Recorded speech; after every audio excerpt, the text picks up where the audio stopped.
Anupama serial के ऐसे ही daily update सबसे पहले देखने के लिए हमारे चैनल इन्फो ड्रामा हब को सब्सक्राइब करें। एपिसोड की शुरुआत में हम देखते हैं कि बा डांस रानीज का घर में स्वागत करती है और सभी लोग बहुत खुश होते हैं।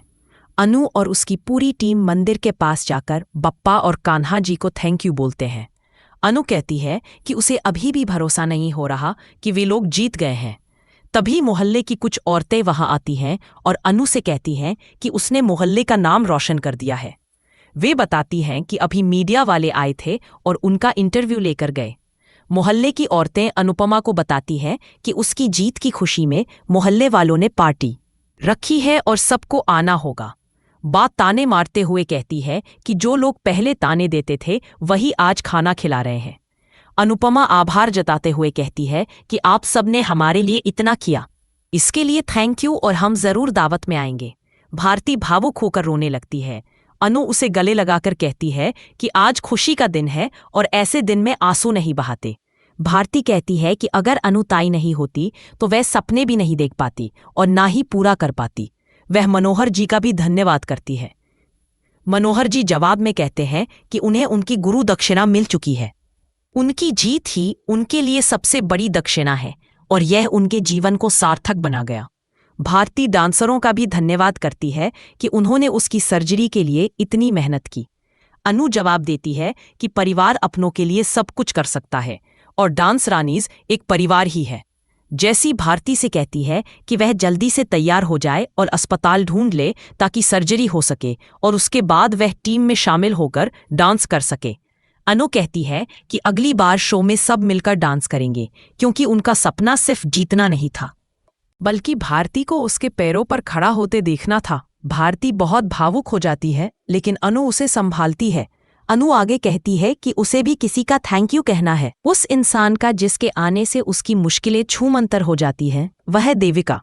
वह कहती है कि देविका सही वक्त पर नहीं आती तो शायद कहानी कुछ और होती। सरिता ताई भी कहती है कि अनु सही कह रही है क्योंकि देविका सही समय पर आई और इसी वजह से वे जीत पाए। सभी लोग देविका को धन्यवाद देते हैं। जैसी कहती है कि देविका ने दूसरी टीम से जिस तरह से लड़ाई की थी उसे देखकर मजा आ गया। देविका मजाक में कहती है कि चाहे मुकाबला डांस का हो, हाथापाई का हो या जबान का, देविका हमेशा तैयार रहती है और बा भी इसकी पुष्टि करती है। देविका कहती है कि यह तो सिर्फ शुरुआत है और अब सब देखेंगे कि ट्रेन कैसे आगे बढ़ती है। सभी लोग बहुत खुश होते हैं। इसके बाद कोठारी हाउस का सीन दिखता है जहां सब लोग मंदिर आते हैं।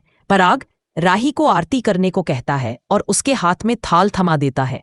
राही आरती करना शुरू करती है लेकिन उसे बार बार याद आता है कि कैसे उसकी डांस एकेडमी खुली थी और फिर क्या क्या हुआ।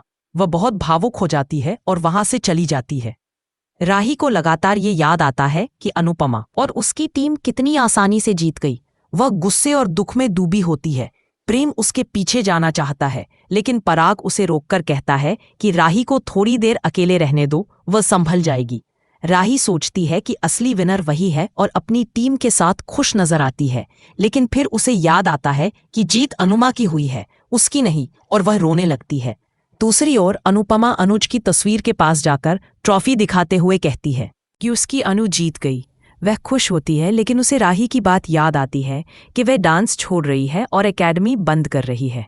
यह सोचकर अनुपमा रोने लगती है और कहती है कि समझ नहीं आता क्यों उसकी जिंदगी में जीत हमेशा हार का सहारा लेकर आती है। उसे लगता है कि अनुपमा तो जीत गई लेकिन माँ के रूप में वह हार गई। वह कहती है कि दुख हमेशा सुख के साथ क्यों आता है और सुख अकेले क्यों नहीं आता। फिर भी वह मानती है कि यह डांस रानीज की जीत है और उसे उनके साथ सेलिब्रेट करना चाहिए। अनुपमा सोचती है कि राही जरूर उसे दोष दे रही होगी और डांस छोड़ने की बात कर रही होगी लेकिन वह अनुज से कहती है कि वह नाराज नहीं है कि ट्रॉफी उसके हाथ में है और राही के नहीं। अनुपमा मानती है कि जीत पर सभी का अधिकार है और बाहर सभी लोग पार्टी के लिए उसका इंतजार कर रहे होंगे। वह ठान लेती है कि आज वह अपनी जीत का जश्न सिर्फ सबके लिए ही नहीं बल्कि अपने लिए भी मनाएगी। अनुपमा बाहर आती है और देविका उसके पास आती है। अनु बाहर आती है तो देविका पूछती है, तू इतनी देर कहाँ थी?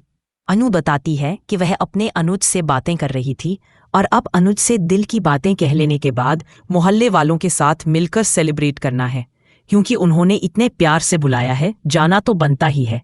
दोनों वहां से निकल रहे होते हैं, तभी पाखी आ जाती है और ताना मारते हुए कहती है कि रिश्तों का नहीं तो उम्र का ही लिहाज कर लो। इस उम्र में आप पार्टी करने जा रही हो।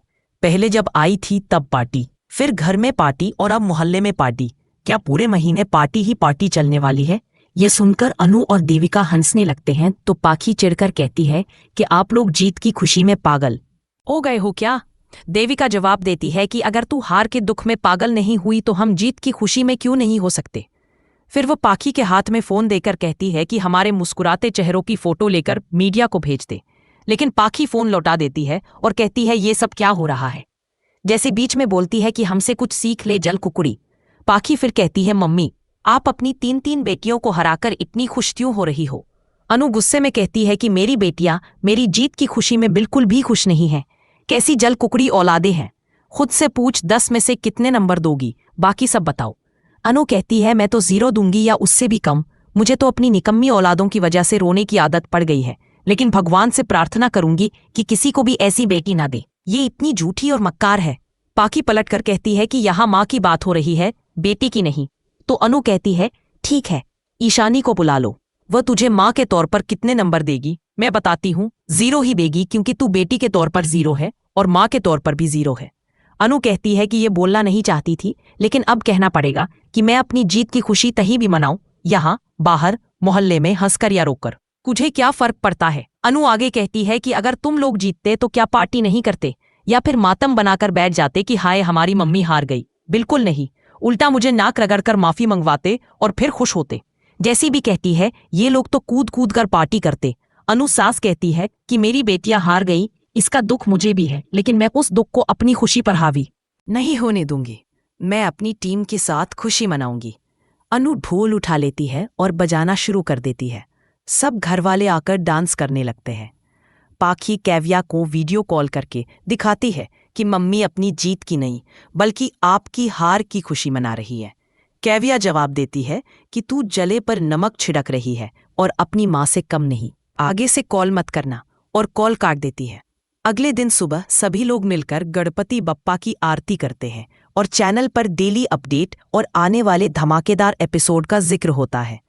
आने वाले एपिसोड में अनुपमा बहुत खुश दिखती है और सब लोग मिलकर गणपति विसर्जन की तैयारियां करते हैं। जहां अनुपमा और डांस रानीज मिलकर डांस करती हैं, वहीं बापूजी और बाकी लोग भी मौजूद होते हैं। दूसरी ओर तोशु पहले तो अनुपमा के साथ होता है, लेकिन वहां उसके वही दोस्त पहुंच जाते हैं जिनसे वो पहले बात कर रहा था। वे लोग गुस्से में कहते हैं कि तुम्हारी वजह से हमारा बड़ा नुकसान हुआ है और इसकी भरपाई तुम्हें करनी होगी, वरना जान से मार देंगे। तोशु घबराकर जैसे तैसे बचकर भागता है, लेकिन गुंडे उसका पीछा करते रहते हैं। घबराया हुआ तोशु अनुपमा के पास पहुंचकर उसके पैरों में गिर जाता है और रोते हुए कहता है, मम्मी मुझे बचा लो।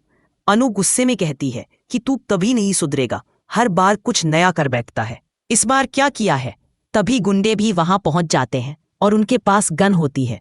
तोशु मम्मी के पीछे छुप जाता है और गिड़गिड़ाकर कहता है, मुझे बचा लो। गुंडे बताते हैं कि तोशु की वजह से उनका बहुत बड़ा नुकसान हुआ है और अब इसकी भरपाई करनी ही होगी, नहीं तो हम इसे नहीं छोड़ेंगे। अनुपमा कहती है कि जो भी नुकसान है उसकी भरपाई तोशु करेगा। दूसरी तरफ राही बहुत अपसेट दिखती है। पराग उसे समझाता है कि आज के दिन तो खुश रहो, सब मिलकर बप्पा का विसर्जन करेंगे। कोठारी हाउस में भी विसर्जन की तैयारियां शुरू हो जाती हैं। उधर अनुपमा अपने मन में दुखी होती है और सोचती है कि उसकी औलाद निकम्मी है, खासकर तोशु जो हमेशा पैसों के लिए शॉर्टकट ढूंढता है और हर बार फंसता है, कभी चोरी में तो कभी गलत रास्तों में, और यही सब उसे बार बार मुसीबत में डालता है। आज का एपिसोड आपको कैसा लगा हमें कमेंट में ज़रूर बताएं और ऐसे ही अपडेट्स के लिए हमारे चैनल इन्फो ड्रामा हब को सब्सक्राइब करना न भूलें।